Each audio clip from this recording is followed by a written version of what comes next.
Hello, hi. Thank you for tuning in to Conversations with Dr. Don. Tonight's show is titled Election Integrity. Why election integrity?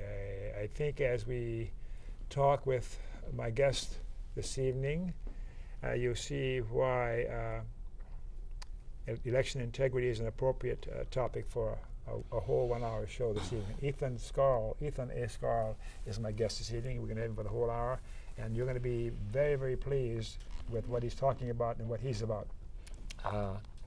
For your first-time viewers, Conversations with Dr. Don is an ongoing series of 1 hour standalone talk shows where I interview interesting people like my guest here this evening about who they are, who he is as a unique, one-of-a-kind individual.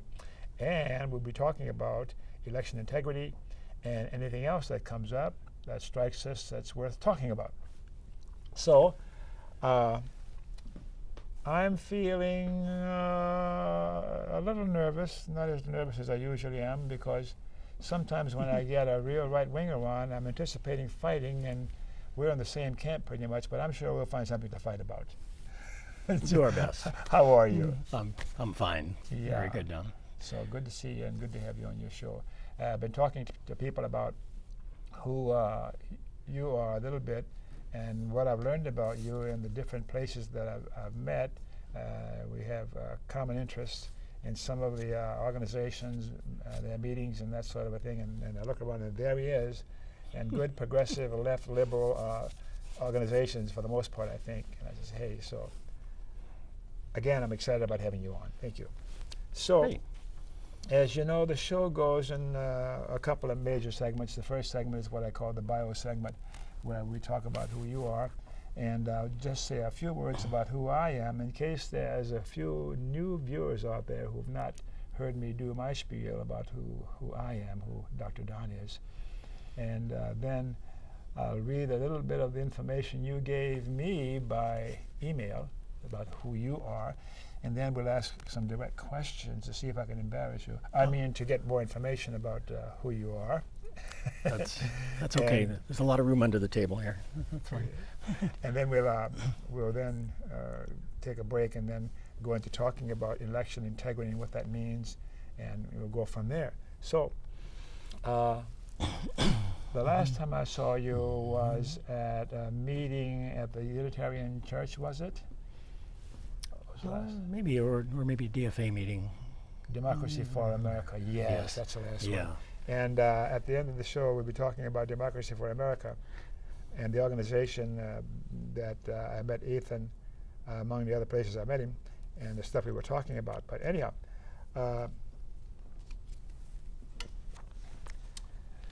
Ethan Scarl is a physicist and computer scientist who has taught at Boston University, the University of New Hampshire, and the University of British Columbia. He got his bachelor's from Reed College and graduate degrees from Washington University in St. Louis and the University of British Columbia.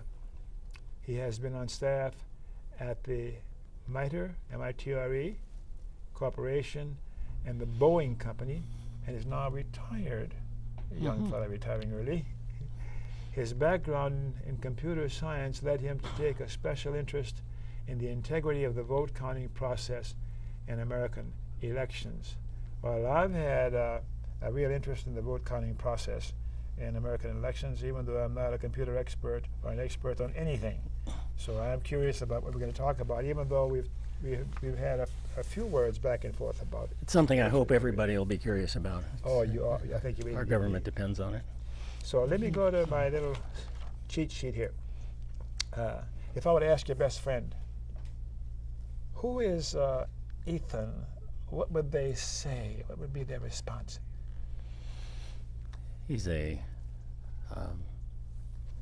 nerdy guy who likes talking about politics, likes to go caving. Caving? Caving, yeah. Science fiction in his spare time. What else would we do? Yes. Okay. That's it. And since I've come to Portland, I bicycle as much as I can. You bicycle a lot. Yeah, and Uh-huh. yeah, it's great. You can't get away with that in other parts of the country quite so well, Okay. and survive. And survive. Yes. Yeah.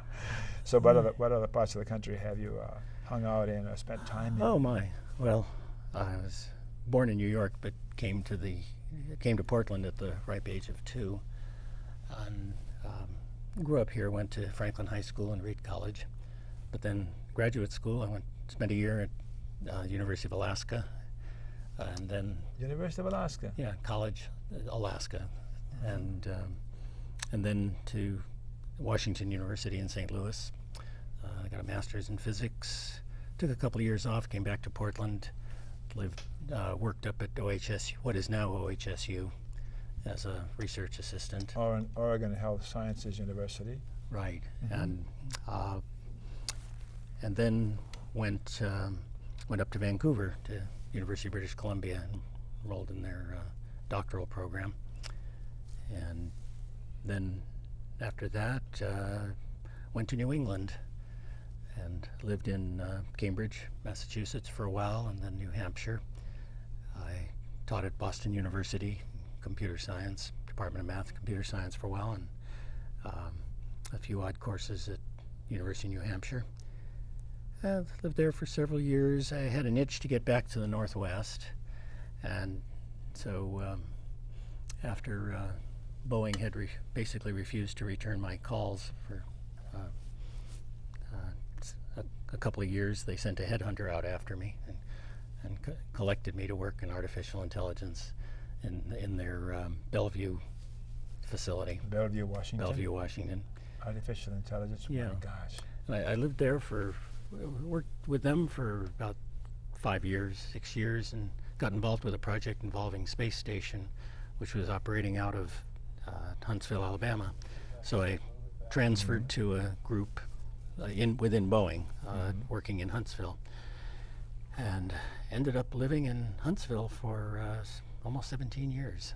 I would never have dreamed I would be living in the Deep South for a long period of time, but it happened, and it worked out to be fun. And about 1.5 years ago, I came back to Portland, which has always been home somehow or other. So you're going to stay pretty much here and do some traveling away. Is this going to be home now? Yeah, Portland? I see no reason to go anywhere else. You sort of have to. There are other parts of the world that might be fun, intriguing to go to, but the United States is where the action is. So you really have to stay here. And if you're going to be here, Portland's definitely the place to be. How did you travel to so many different parts of the country pursuing your education? How did that happen? Just a matter of circumstance. In Alaska, most of my physics department moved away, and so I would have had to change fields, and so I elected to change universities instead.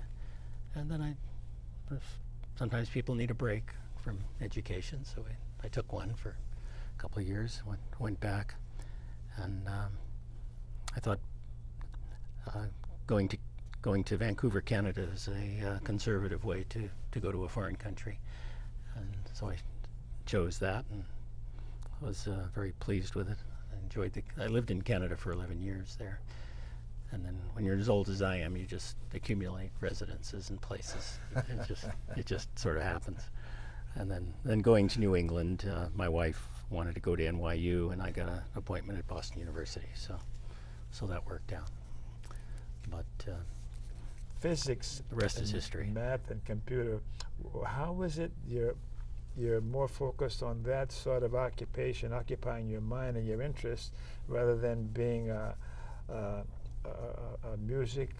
musician or some sort of an artist?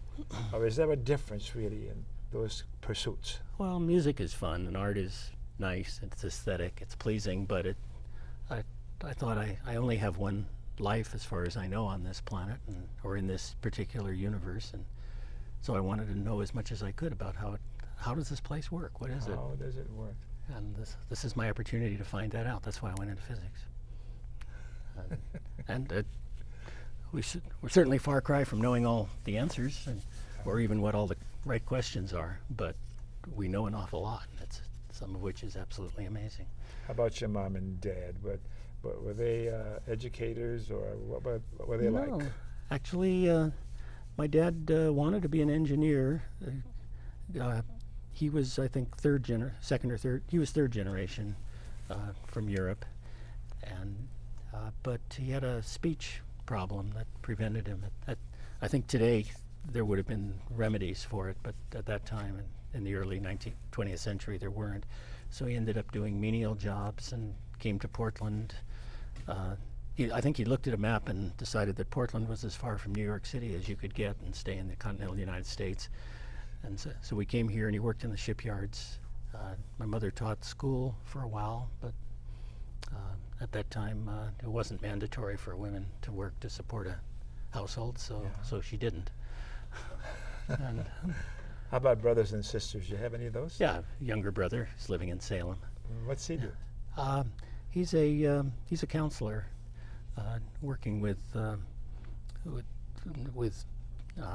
prison people coming out of prison or with substance abuse problems. I feel honored here talking. I'm the host of the show and asking the questions and like that, and I'm just trying to peer through your eyes and see how you get this brain power and this IQ, because for many years I said I was going to talk a little bit about myself, my history. Born in New Orleans in the Ninth Ward, Wow. poor Depression family, and it wasn't until many years later I discovered that I had a brain that could think for myself. I'm a little smarter than the average bear, but yet I look up to people like you whose credentials show that you're a lot smarter than me even, and I want to see if I can learn or maybe do something about the internal workings that would make me come across as smart as you are, I think. I don't know that I'm that much smarter than the average person, but I've just had inclinations in that direction. And I'll tell you, if I had to start out today with the same tools, I don't know if I could have made it, because at that time I was able to get scholarships, which I don't think are as readily available today. My children, I don't think, have the same opportunities that I had. And in graduate school, I was supported by assistantships the whole way. And that kind of support just doesn't happen. Kids come out and they're heavily in debt, and I didn't have that problem. Well, isn't that the way free enterprise and supposed to work? I mean, you can't keep a straight face on that. That's Well, there's some socialist countries in Europe now. You have free education. It's an accepted fact that you don't have to be rich or wealthy or go into debt for $20,000 a year to. well. It seems like a country should decide whether, if they want their children to be educated to a certain level, then that's what they should provide. They can't send them into heavy burden of debt if that's what they're trying to encourage. I mean, you just have to decide what your goals are.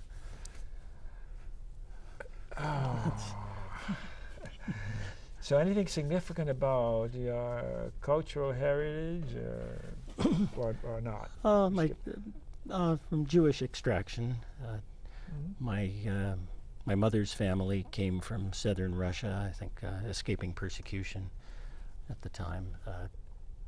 My grandmother came to New York as a young girl. On my father's side, I think it was a generation earlier. I'm not quite sure where they came from, probably Poland.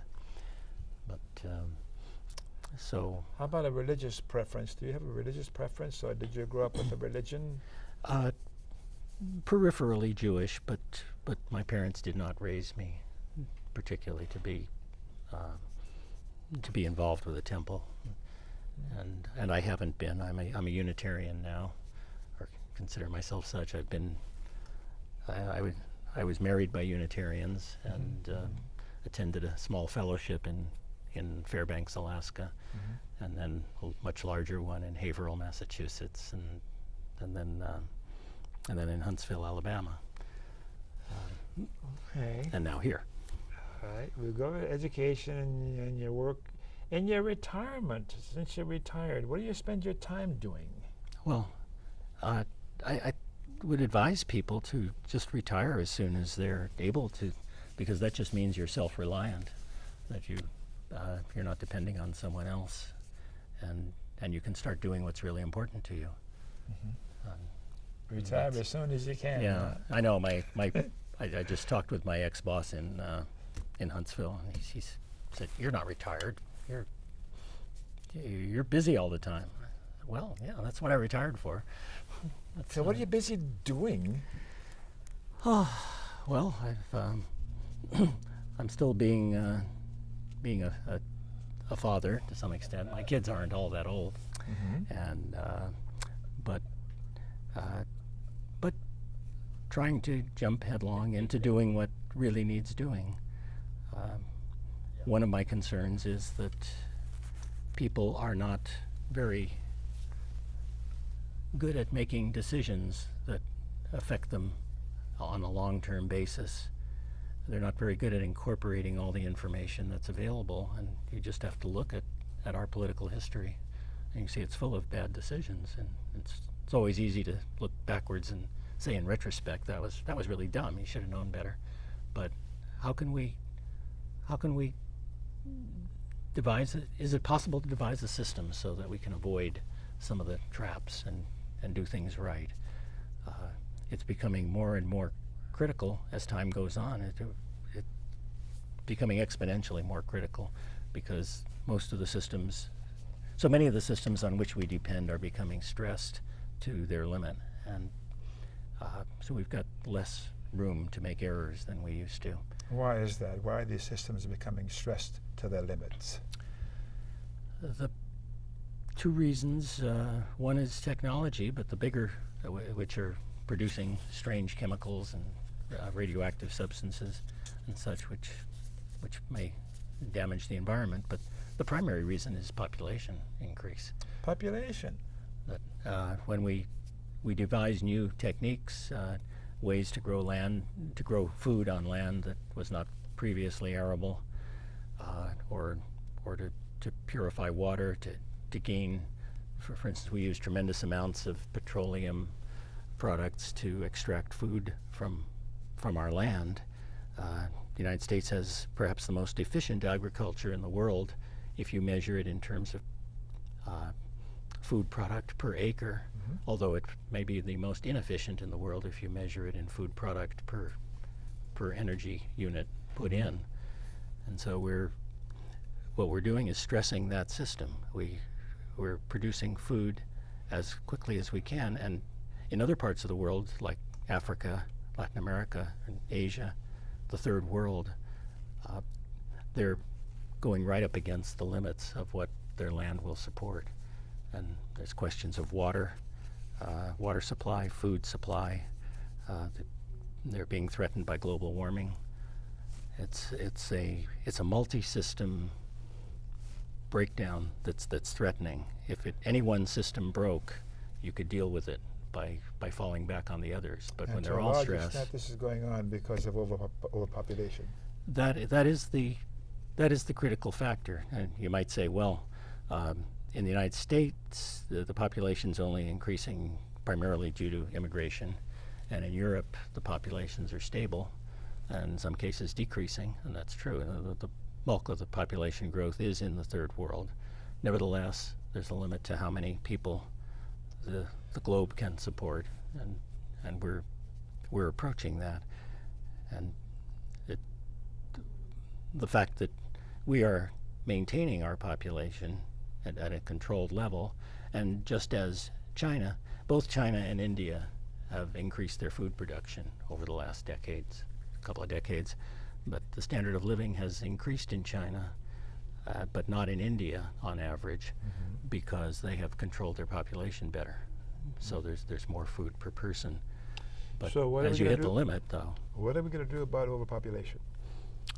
we're going to, ultimately it will control itself. It's a question of whether you control it in a humane and desirable way, or whether there's attrition eventually through mass starvation or war. Unfortunately, our government has not been active in that direction. So let's see if we can do a question or two that will take us away from this serious stuff we're talking about. Do you have children? Yes, I have two sons. Okay. And amazingly, they're both living here in Portland. Really? And the moment. And yeah, they're working. They'll be going back to college in a little while, I'm sure. But yeah, so I'm relying mostly on some of my old high school close friends, because I went to Reed College here, but folks at Reed tend to come from all over the country, and so it's the high school people that are still here. Do you have a mate or a wife or a companion or something like that? Yes, I have a companion who I just got back together with 2 or 3 years ago, whom I knew in high school. Really? And by good fortune, we found each other again. And we hadn't actually gone out in high school, though we decided that we should have. But can you mention her name? Oh, yeah, Mary Ellen Rhodes. Mary Ellen Rose? Rhodes. Rose. Mary Ellen Rose. Mary Ellen Savage Rhodes. Number one, will you tell us something? And camera number one, which camera are we going to put her on? Number three, talk to Mary Ellen Rhodes. Hi, Mary Ellen. Now you know why I made you watch this. Right. That's right. It sounds like we're getting close to time for a break. So let me ask you one more question. Are you your brother's or sister's keeper? We all need to be each other's keeper, or being everybody out for themselves just doesn't work in a system in a world that's facing its limits of what it can support. If the systems collapse, everybody goes down. It's an example of cooperation versus competition, and if you know anything about game theory, you may have come across the prisoner's dilemma, which is a mathematical way of expressing a situation where cooperation is a long-term winner, but you can gain immediate profit by being hostile, by being aggressive, if the other person cooperates. We can continue on with this, but I think I've gotten a high sign that we need to take a little break here. So let me go to my script for a minute. In a little while, we're going to put up on the screen, not now, but in a little while, some important information that you may want to write down during the break. So get a pencil, a pen, and some paper in case you want to take some notes. For the viewers who live in the Washington County part of the Portland, Oregon metro area, Conversations with Dr. Don shows a broadcast 5 times each week. Typically, a new show is first aired on a Tuesday and is rebroadcast on the following Friday through Monday. And you can also watch Conversations with Dr. Don on the internet. You can tell your computer-using friends to watch Dr. Don's shows on the internet anytime by going to video.google.com and entering Conversations with Dr. Don. And thanks to Dennis Gleason, my director, for doing that good deed for us. We'll also put up on the board some key Washington, D.C. phone numbers in case you want to call somebody in D.C. to tell them what you want or don't want and you think they need to hear from you. We'll have those numbers up on the board. They want to hear from you, so be sure and call. So we're now going to put up on the screen the panels that are going to work for the message I just gave you in words here. Can we put those up now and take a break, please?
We are back, and thanks for staying tuned. And for you viewers who missed the opening of the show, Conversations with Dr. Don that you're watching is an ongoing series of 1 hour standalone talk shows where I interview interesting people like most of you out there about who they are as unique, one-of-a-kind individuals and whatever else it is that they want to talk about, including the topic for discussion on that particular show. And this is in election integrity. And my guest here is Ethan Scarl is going to talk to us about election integrity and how important it is for us today. So, and we talked about covering maybe 4 or 5 areas to do with election integrity. And I'll read these off, and then you decide and take us where we're going to go. What do you see as the major challenges to democracy in America? What is wrong with using electronic machinery to count votes? Doesn't using computers eliminate human error? Next, how many states are now abandoning electronic voting machines in favor of paper ballots? Should the use of paper ballots restore confidence in the electoral system? Next, can we be confident of vote counting security here in Oregon with our system of mail-in ballots? And last one, do we need to prohibit electronic equipment from any role in the voting process? Election integrity. Now, as a preface, shouldn't we have choices that we can choose from? And I'm digressing here. It seems to me that we have 2 wings of the same party in the presidential level now, the Republicans and Democrats, rather than a real choice. So there are some people, I think, who are saying, why bother voting anyhow if I don't have any real choices, since both of the candidates running for the presidency are agreed that they're going to continue the war in the Middle East. I think that dilemma is a byproduct of the basic problems with our democratic methods. Okay. And I think most Americans would agree that our democracy is under challenge. Mm-hmm. But I think relatively few people are clear as to why. And I think people are very aware of major challenges such as problems with the economy, mortgage problems, health care, water shortages, warming, global warming, natural system degradation. And yet I'm operating on a faith that all these problems will be much more soluble if we get our basic democracy working properly. Okay. In other words, cure thyself first, in a sense. And I see our democracy as having 3 broken legs. There are 3 important aspects that aren't working quite right. That make democracy work. That Those make 3. democracy- What are those 3? And first of all, we need media reform so that people actually know what they're voting for. And secondly, we need election integrity. We need elections that people can trust so that people are, on one hand, able to cast their vote, and secondly, have confidence that it's being counted correctly. And thirdly, we need public campaign finance reform so that nobody can buy an election, and so that that elected officials are responsive to the people who elected them and not to whoever financed them. And we don't have those 3 things now. No, not in any uniform way. There are bits and pieces, and there are hopeful corners for all of them. But I'm focused more on the election integrity aspect of it. Okay. Now, there's 2 parts of election integrity. One is disenfranchisement, what keeps people from voting. And there's been moves lately that have focused on that. This business about requiring state ID cards, for example, or problems encountered by people who are displaced by the current housing crisis and have no fixed address, and some of them are being deprived of their right to vote. I'm not so concerned with those, and my gut feeling is that those are brush fires that are being set by people, and I think it's basically a Republican strategy to divert attention from core issues of election integrity, which is that elections are subject to manipulation and fraud. I think people like Jake Javits, if he was still alive, would maybe quarrel with you when you're characterizing these characteristics as Republican, because there are some Republicans, I think, I'm quibbling again. You see what I'm trying to say? Yeah, there are very honorable and decent people who still consider themselves Republicans, and I have great respect for them. The Republican Party was basically taken over by a radical wing in the last couple of decades, and it's not the same party it used to be, and it's not conservative in any strict sense at all. It's quite a radical party, and some very good people are still finding ways to live within that framework. But within, when we're talking about election integrity, the vast majority of ruses and devices that have been well documented it's tough. This is a bipartisan issue. We don't want to be partisan. I don't want to be saying Republicans are bad guys and Democrats are good guys. I don't even think that's true. But nevertheless, historically, Republicans are the operatives, are the ones who have been gaming the system. And it's not necessarily our current candidate for Senate or the House, but party operatives behind the scenes that pulled all manner of stunts in Florida in 2000, which have gotten some publicity. Yes. But those are continuing. There's something. So that the integrity of the electoral system now is in doubt because of the behavior and performance of these so-called Republican operatives. There's something called the red shift, which is defined as the difference between exit polls and the official vote tallies. And it's called red shift because it typically moves in the red direction, especially in critical swing states. Red direction meaning Republican? Meaning that Republicans end up getting, in something like 11 out of the 12 most important swing states in the last election, the Republican got far more votes in the official tallies in the presidential race than was indicated by exit polls, where people were asked, how did you actually vote? Now, in other countries, in European countries, exit polls are considered very important. They're statistically pretty dependable. They're dependable. You can't argue with. They're good statistics. And in the Ukraine, there was the Orange Revolution. People took to the streets because they knew that the official counts were fraudulent, because they disagreed with the election polls. In many European countries, the exit polls are used as the official basis for declaring the election, and the official counts are just backing it up, coming later. But they can't do that in this country. In this country, the exit polls are considered a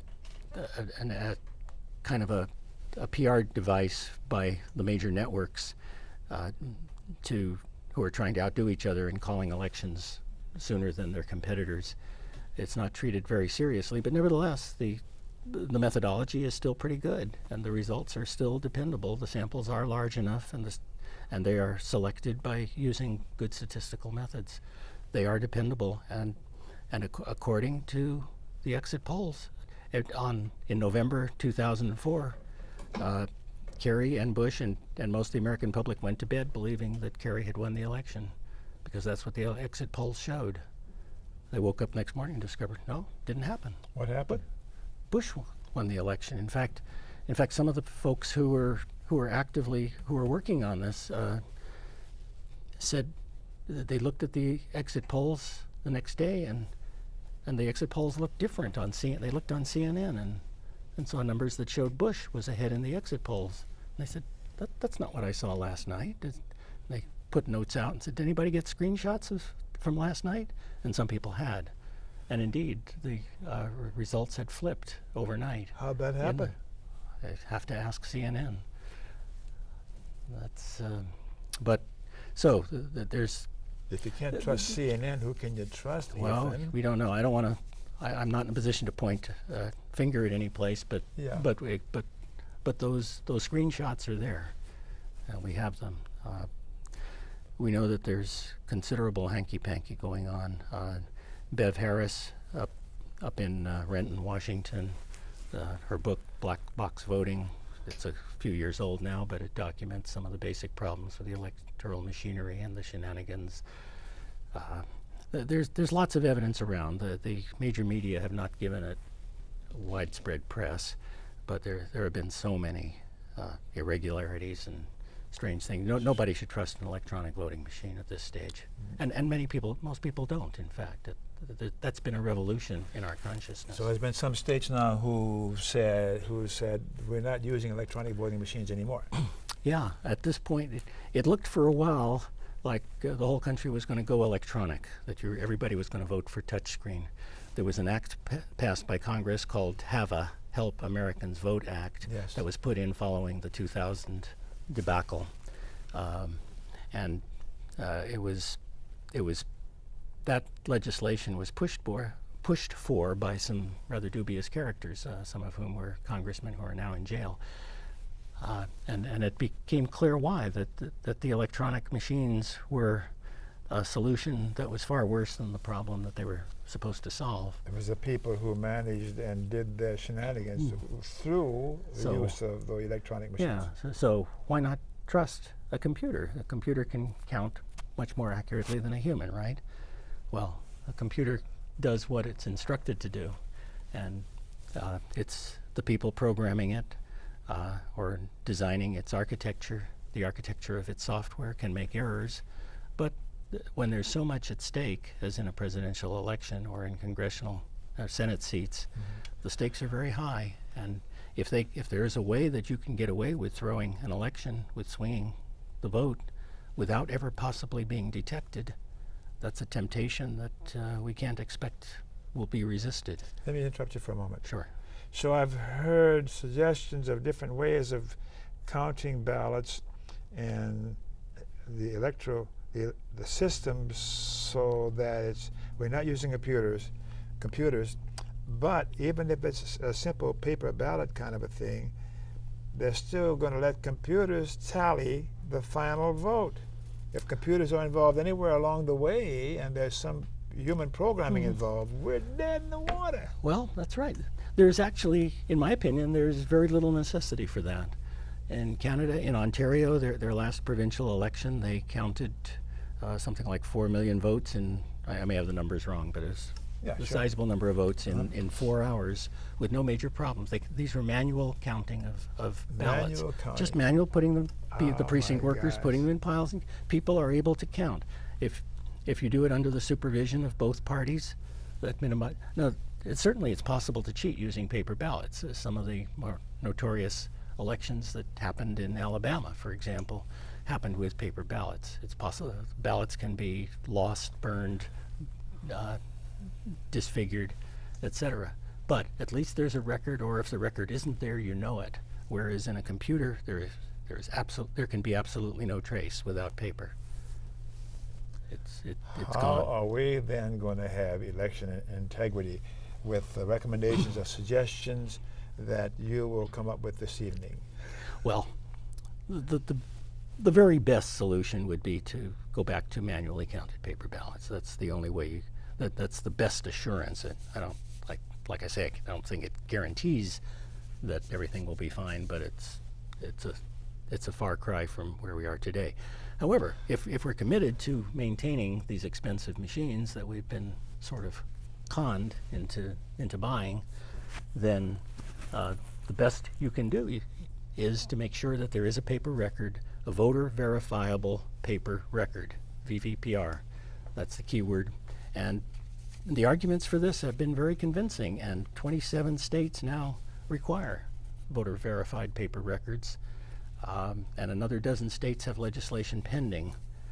Now, states like, oddly enough, Oregon and Alabama were two of the most forward-looking states in this regard. We've had paper ballots for a long time, and they're optical scan. If you voted, you know how it works. You fill in the arrows, and then the ballot goes and gets fed into a machine which reads it and counts it. And then at the end of the day, there's a little box in the back of the machine that reads the numbers, and it prints out how many votes for each thing. And you better believe that that's right, because the only way to tell whether it's wrong is to go through and recount the ballots. Now, you can go shove them back through the same machine. Chances are it'll produce the same result, but there's no reason to be convinced of that. Manual counting, it's called auditing, just manual recounting of random, unpredictable sections of the voting public, random precincts, manually counted, and there's good statistics. It's not an expensive proposition. It will guarantee to a statistical certainty that the electronically reported results are correct. And we can do that. There are people in Oregon. People think that Oregon, we're fine. We've got these paper ballots. We've got the record. Well, just have to say flat out, paper ballots are only a guarantee of voting security if they are counted. And counting. If they are counted. Now, in Oregon, they are presumably counted, but they are only counted accurately if the counting is accurate, and we have to be able to know that. Casting your vote is a private process.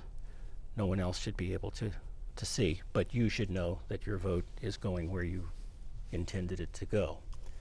Counting votes is a public process, and everybody should be able to see it. All parties should be witness and to see that everything is above board. There's no hanky-panky. And that's basically where we are now. Here in Oregon, people I think, have a false sense of confidence because we've got this mail-in ballots. We don't even have to fool with precincts and precinct workers who might be of dubious character. It all goes to central locations and it's counted up. It's counted up by machines made by ES&S. ES&S. Wow. Electronic. They're one of the three biggies who are very Republican committed, openly Republican committed in their political contributions and leanings. And it's counted using proprietary software, which our state officials are not permitted to examine. No one is permitted to examine the source code, and much less verify that the source code they are looking at, and maybe if you went to the trouble of verifying it, which is an enormously difficult proposition. Isn't that being challenged in the legal process? There are a number of lawsuits in process, and the best summary of those that I'm aware of is on verifiedvoting.org, www.verifiedvoting.org, and there's a section on there that summarizes the litigation that's underway, and a lot of it still goes back to 2000. It's still being dragged on in the courts. But are we likely to have elections fairly clean and fairly dependable in the climate and our political situation in this country nowadays? Do you think there's going to be a free and fair election in November for the president? Across the board, all over the country. For the president and for the Congress, yes. we are in grave danger. 2000, everybody breathed a sigh of relief. Whether you're Republican or Democrat, you looked at 2006 and say, hey, the system wasn't broken. Democrats got control and things were really bad. The war was bad, the economy was bad, so of course they got control. Well, it turns out that the red shift that I spoke of, the discrepancy between exit polls and tallied votes, was greater in 2006 than it had been in 2004 or 2000. We all know how close the Senate, control of the Senate was. It came down to one vote and a sick person. In the House, there's a Democratic majority of several seats, but something rather small, some 30 or 50,000 votes across the country in exactly the right places could have changed that. It was actually, in some sense, a very close election when it should have been a landslide. And there's a paper out by Jonathan Simon, one of the workers in this field, called Landslide Denied. How did this happen? Well, the way it happened was that there were a lot of October surprises in 2006. A lot of Republicans got in suddenly serious trouble. And so if you believe that the Republicans were gaming the system and had things calibrated so that they would just be able to maintain control, and then all this stuff happened and threw off the calculations, and they lost control. We can expect. We have to watch exit polls. Now, one problem with the Oregon system, strangely enough, the Oregon system has one big disadvantage. It saves Oregon a lot of money, but it's much harder to do exit polls in Oregon. Yes. Because there's nobody leaving the polling stations. But so, what? now, What there are we was. What are we going to do? Yeah. Well, some people last year made an effort to do the right thing, which was to make sure that there was a legal mandate requiring that audits be performed, statistically satisfactory audits, so that you could be at least 99% confident statistically that the election results officially reported by auditing, by manually checking a small sample. The sample is large enough and distributed properly, Sure. so that you have 99% confidence that does reflect the total vote. Unfortunately, and the legislation did pass. Unfortunately, at the last minute, it was altered by somewhere in the Secretary of State's office. I won't mention names. It was altered so that the auditing capability was considerably weakened, and it's down to about 60% confidence, which is a very unsatisfactory level. So at this point, we do not know that our votes, the random sampling, the auditing is not sufficient to give assurance that our votes are being correctly tallied. This can be fixed. We need to fix that legislation. How? Get our legislators. This is Kate Brown's domain now. She assuming she becomes our Secretary of State. You mean here we're talking about Oregon now? Yes. We're talking about Oregon. Other states have worse problems in many ways, but here all we need to do is do a proper job of auditing our precincts, our elections, and it's relatively easy because there's relatively few central locations. There aren't hundreds of precincts across the states. But the politicians, whether it's in the state level or the federal level, are obliged to go along with whatever it takes to make for fair elections and fair vote counting.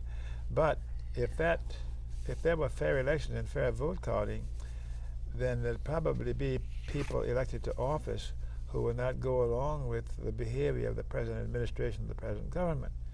So we got to be sure that we don't have any people elected to office who's going to go against what the powerful people, the ruling elite, the super rich, I got all kinds of names for them, want. And they don't want fair elections. They know what's good for us in America. Well, it's surprising. I think it's not necessarily a partisan issue. On the campaign finance side of it, a small number of states have put in some clean election legislation, Arizona and Maine in particular, where state money provides adequate funding and all sorts of people are running for office and getting in. The local offices have really opened up to the public and to the people in those states, and they're not necessarily all Democrats by any means. Republicans have taken good advantage of it, squarely and fairly. And it works, and I think honest people, no matter what their party are going to want fair elections. But there are things like there's a suit that ACLU brought a suit filed in July of 2004 to I'm reading from the verified voting litigation thing. ACLU brought suit to overturn a Florida Department of State rule prohibiting manual recounts of elections conducted using touchscreen voting machines. How outrageous. I mean, the Florida state, Jeb Bush's government put out a rule prohibiting manual recounts. And I don't know how anybody can consider such a thing conscionable, but and that's I haven't looked into it. As far as I know, it's still in the courts. So, what do you say to our viewers that they need to do in order to get election integrity on a local and a national level? Well, what do they need to do? You've got to act locally. We can only affect directly what's here in Oregon. go to the websites, look at the organizations who are carrying on this fight nationally, like verified voting and black box voting, and they'll point you to several others. Support them financially if you can, and press. But here locally, talk to your representative, talk to your state senator, ask them to support good auditing requirements for our local elections. It would not be hard to do. All right, so I'm going to have to interrupt you now because it's close to time for us to stop. So you viewers out there, keep your pens and pencils handy because you may want to jot down something that we'll show you in the closing credits. Thanks for watching out there. I want you to give us feedback, both positive and negative, about any aspect of the show. I mean that. It helps us to give you a better show in the future when I have your comments. And my email address is friendlydon@aol.com. And my guest email address will up on the screen during the show. When you write, let me know if it's okay or not okay to read your email on the air. And for your real late tuners and channel surfers, and I do it myself sometime, Conversations with Dr. Don is an ongoing series of 1-hour standalone talk shows where I have you interesting guests, like my guest tonight, Mr. Scarl here, Ethan Scarl, and we talk about whatever it is that you want to talk about. Public service announcements, I got a few of those I want to touch on before we stop. I want to tell you about the Alliance for Democracy. Dr. Scarl, yes, Dr. Scarl. I think you had admonished me you weren't too necessarily too full of being called doctor, but you are a doctor, you're a PhD. Yeah. Yeah. I don't like being called Mr. I like being called Doctor or Ethan. Okay. Yeah. It's just a quirk. Yes, of course, and it's a good one. The Alliance for Democracy, let's put that screen up here. That's a national organization I belong to, and they work pretty hard to be sure this democracy works. And there's a local chapter of the Alliance for Democracy, and Dr. Scott and I are both members of this organization. There's the Portland chapter. There's a website and the phone number, and talk to David Delk over there when you call and tell him you want to be a part of what's going on with the Portland chapter of the Alliance for Democracy. The ACLU, got to talk about the ACLU, the American Civil Liberties Union, the national office. Without the ACLU, I think our civil liberties would be worse off than they are now. And let's put up the ACLU hotline phone number. If you think you've been stopped by law enforcement, who sometimes are a little overeager, there's a number you should call and say, hey, they stopped me for no good reason except I look like Osama bin Laden or something. So anyhow, I want to tell you about the Humanists Greater Portland. That's an organization I belong to. And we meet every Sunday morning from 9:30 to 11. And we have guest speakers and conversation and good fellowship. So before we say goodnight, I also want to say a big thank you to my crew and to the managers and teachers at Tualatin Valley Community Television Studios in Beaver, Oregon, where I produce and host the Conversations with Dr. Don shows, and I need a little shot of sugar or something because I'm running out of steam. I want to thank you viewers in other parts of the country, particularly in Scan TV up in Seattle, Washington, for watching the shows up there. Thank you for watching. If you live in another part of the country and are watching this show, contact your local community access cable TV studio for information about when they plan to broadcast Dr. Don shows in the future. Thanks again for coming on the show, Dr. Scarl. And remember, I like to say KFC, not Kentucky Fried Chicken, Dr. Don's KFC. KFC for Dr. Don means kind, friendly, and charitable. Be kind, be friendly, and be charitable. To you too, and you too, and you too, and you too, and you too. Thanks again for watching. Good night, good day, good morning, good night.